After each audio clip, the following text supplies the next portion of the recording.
The state of municipal finances across the country and province is well documented. It is only when we examine the substantive issues relevant to each municipality that we can effectively address the pressing challenges, particularly in budgeting, finance, and governance.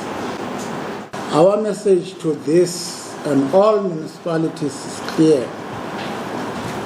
We must create conditions for sustainable financial solutions. We must not only establish sound internal controls, but also protect and enforce them consistently.